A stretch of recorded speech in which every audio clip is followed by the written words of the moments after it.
हिंदुओं को खतरा कहाँ से आ गया? हिंदू राष्ट्र बनने की बात कहाँ से आ गई? फिर वही बात, वो लोग पागल हैं। हाँ। जो लोग अपनी लुआई नहीं संभाल सकते, हाँ। जो लोग अपने पति को नहीं संभाल सकते, जो सहेली के पति को लेके भाग जाएं, संस्कारहीन लोगों का महास्वर्ग है भाजपा। हाँ। जिसके हाथ में है भाजपा का झंडा, समझो वो भ्रष्टाचारी, बलात्कारी या तो गुंडा।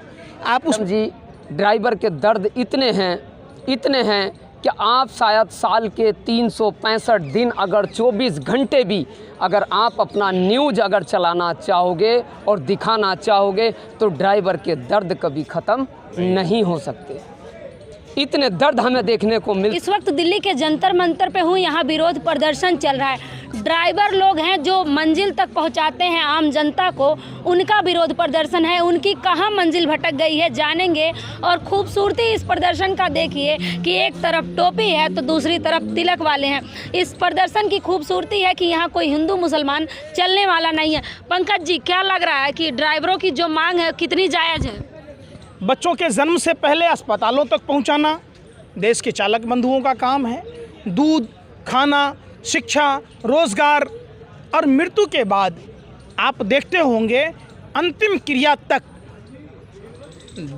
अगर आप कहते हैं कि हिंदू भी है तो हिंदू धर्म में 16 संस्कार हैं। 16 संस्कार बगैर ड्राइवर का संभव ही नहीं है। राजनीति भी संभव नहीं है।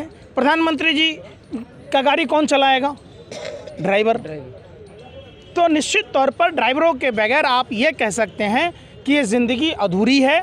और निश्चित तौर पर जो ड्राइवरों की व्यथा है देश भर में, एक अलग से सरकार को ड्राइवर आयोग की स्थापना करनी चाहिए। और सरकार को ये निश्चित तय करना चाहिए जो ड्राइवर बंधुओं के साथ अलग अलग स्टेट की पुलिस जो अवैध वसूली करती है, जो ट्रांसपोर्ट डिपार्टमेंट इनके साथ शोषण करता है, मैं समझता हूं कि अपने देश भारत में शायद ही किसी के साथ इस तरीके का बुरा बर्ताव, इस तरीके का बुरा शोषण होता होगा। लेकिन वही प्रधानमंत्री नारा देते हैं सबका साथ, सबका विकास, सबका विश्वास। जसोदाबेन जी का विश्वास जीत पाए? आप बताओ। चिराग तले अंधेरा है। उनकी बातों का कोई सीरियस नहीं लेता है। प्रधानमंत्री को तो ये ज्ञापन दे के आए थे, दिखाऊं आपको? कोई संज्ञान ही नहीं है। क्या प्रधानमंत्री को ड्राइवर की ज़रूरत नहीं पड़ती है? आपने कभी देखा है ठंड में, गर्मी में, बरसात में, कोई होली है, दिवाली है, ईद है, बकरीद है, ड्राइवर 24 घंटा अवेलेबल होता है। फौज से भी ज़्यादा कठिन नौकरी है। वो हमारे सरहदों की सुरक्षा करते हैं और ये हमारे देश की सुरक्षा करते हैं इंटरनल। अगर ये ना हो, बच्चों तक दूध नहीं पहुँचेगा, खाद्य सामग्री नहीं पहुँचेगी। बम गोला बारूद जो सरहदों पर जाता है, जिससे हमारे फौजी भाई माँ भारती के लाल सरहदों की सुरक्षा कर पाते हैं, मतलब जीवन अस्त व्यस्त हो जाएगा। तो प्रधानमंत्री जी और परिवहन मंत्री जी, आपसे हाथ जोड़कर विनती है, बगैर ड्राइवर के आप मंजिल तक नहीं पहुंच सकते हैं। मंजिल अधूरा है। इसलिए ड्राइवरों की जो मांग है, 29 मांगें हैं और इनकी मांगें बिल्कुल जायज़ हैं।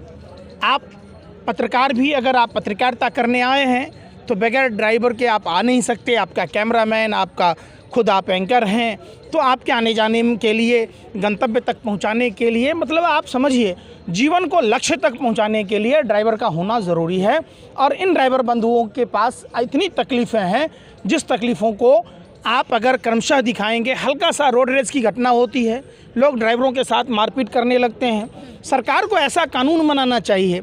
ड्राइवरों के दिमाग पर दिमागी प्रेशर होता है, एक तो काम ज़्यादा होता है, इनके 8 घंटे की ड्यूटी फिक्स होनी चाहिए, 8 से 10 घंटे की।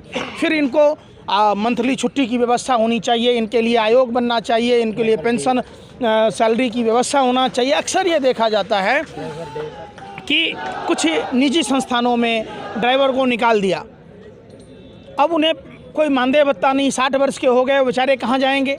पूरी अपनी जीवन की कीमती समय उन्होंने गाड़ी चलानों में दिया और उन्हें बुढ़ापे में उनका कोई सहारा नहीं मिल पाता है। दूसरी सबसे बड़ी समस्या है, एक्सीडेंट के दौरान अगर ये अपंग हो जाते हैं, मालिक इनको नौकरी से निकाल देता है। गलती से भी, चाहे गलती पीड़ित का हो, तो ड्राइवर को जेल में डाल दिया जाता है कि तुम एक्सीडेंट किए, उनको ज़मानत तक नहीं मिलती है। तो सरकार को इन सब चीज़ों पर ध्यान देना चाहिए।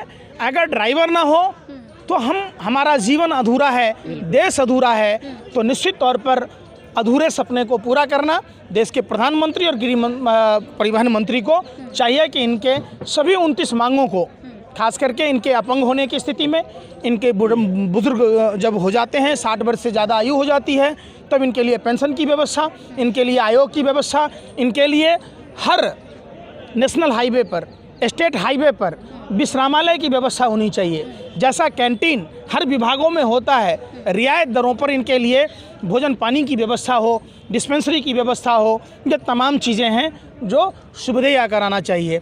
ड्राइवर हमारा सही होगा, उनको सुविधा सही मिलेगी, वो फ्री माइंड होंगे तो उतना ही अच्छा वो काम करें। देखिए, पहले तो मैं आपके चैनल का बहुत बहुत आभारी हूँ और हमारे अजहर मंडल साहब वेस्ट बंगाल से प्रदेश अध्यक्ष हैं, तो मैं सभी का बहुत बहुत तहे दिल से आभारी हूँ।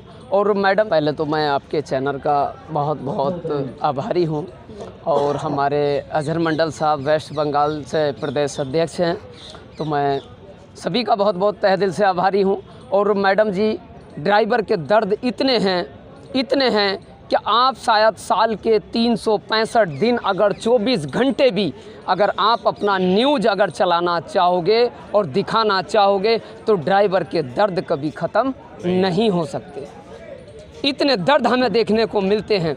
अब दर्द की बात, हमने इस दर्द में, इस तकलीफ़ में जब हमारा परिवार उजड़ जाए जी, ड्राइवर के दर्द इतने हैं कि आप शायद साल के 365 दिन अगर 24 घंटे भी अगर आप अपना न्यूज़ अगर चलाना चाहोगे और दिखाना चाहोगे तो ड्राइवर के दर्द कभी ख़त्म नहीं हो सकते।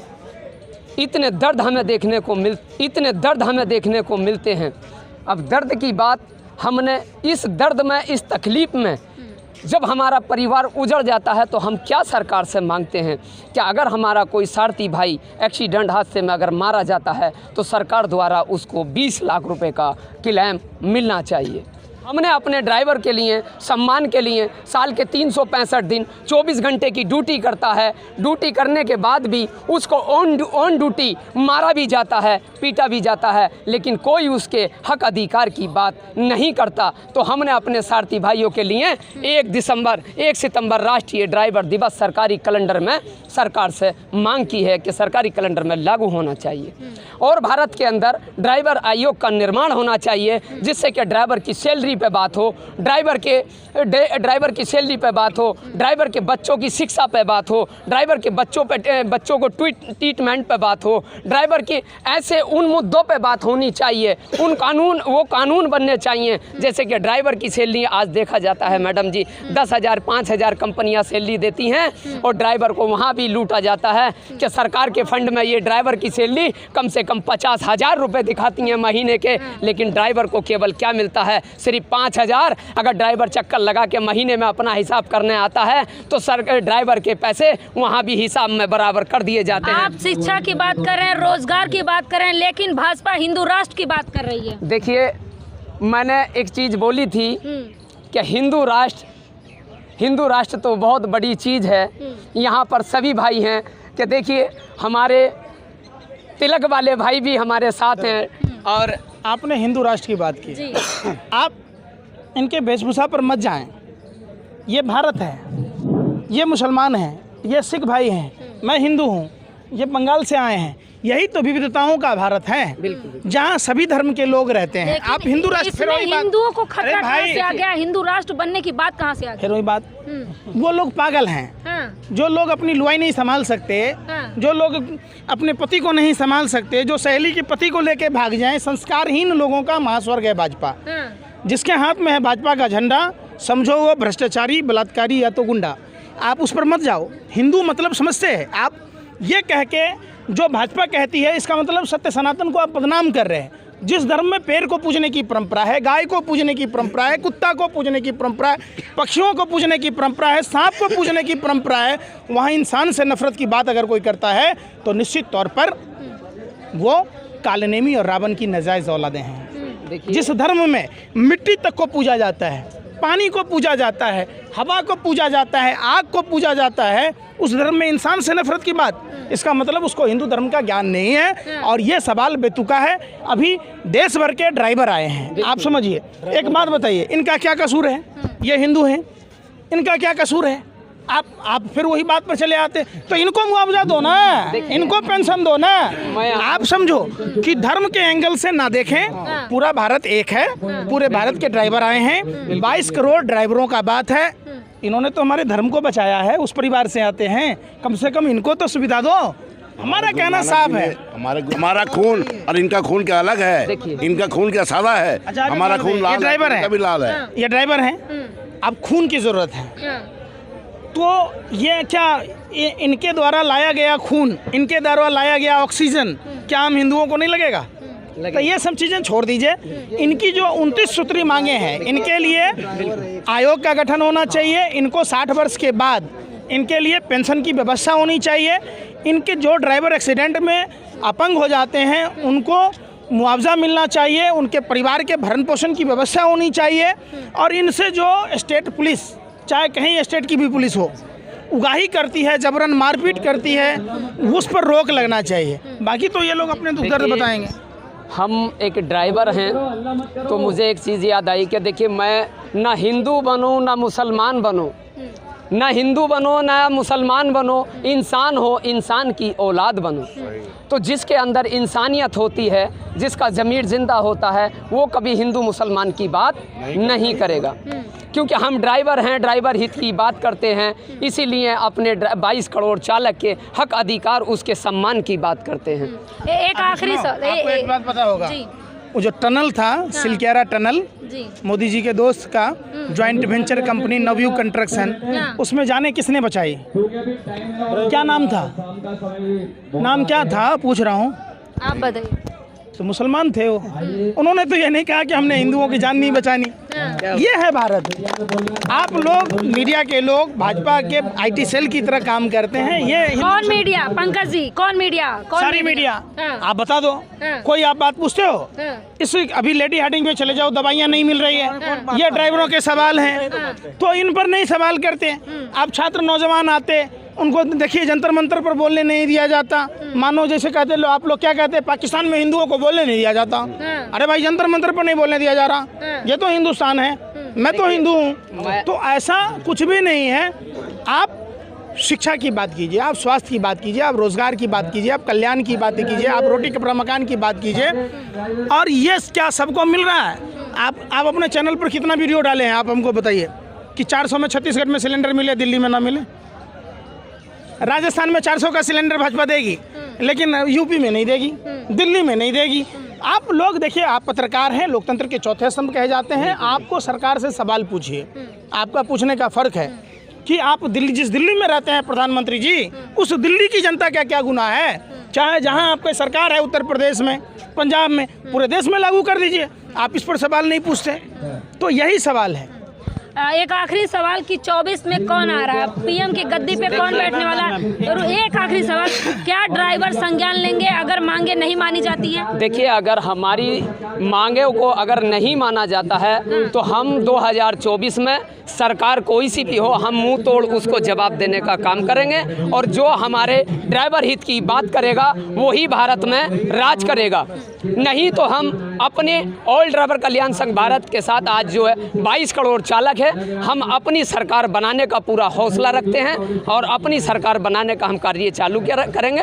और नहीं तो हर सरकार को हमने, यहाँ देखिए, मैं कोई सी भी सरकार के, यहाँ कांग्रेस हो, BJP हो, या फिर उत्तर प्रदेश की बात करें तो बहुजन समाजवादी पार्टी हो, या फिर सपा अपने अखिलेश भैया, हम किसी की बात नहीं करते। हम सिर्फ अपने कोई राजनीति मुद्दों में बिल्कुल बिल्कुल हम किसी भी सरकार की बात नहीं करते, हम सिर्फ अपने ड्राइवरों की बात करते हैं। तो आप देख सकते हैं, तमाम ड्राइवर एकजुट हुए हैं। इनकी मांग है कि आए दिन जो एक्सीडेंट होते हैं, सरकार एक्शन नहीं लेती है, पुलिस कार्रवाई नहीं करती है, जबरन इनसे पैसा मांगा जाता है। जब ये सड़कों पे चलते हैं, ना तो कोई सुरक्षा की व्यवस्था है, वोट की बात आती है तो ड्राइवर भाई याद आ जाते हैं। लेकिन 24 के पहले प्रदर्शन चल रहा है, क्या सरकार मांगों को मानेगी? ये अपने आप में बड़ा सवाल है। और और ड्राइवर कोई एक नहीं है, पूरे भारत के ड्राइवर एकजुट होंगे और अपना दम दिखाएंगे। इस खबर पे आपकी क्या राय है हमें कमेंट बॉक्स में ज़रूर बताएं। धन्यवाद।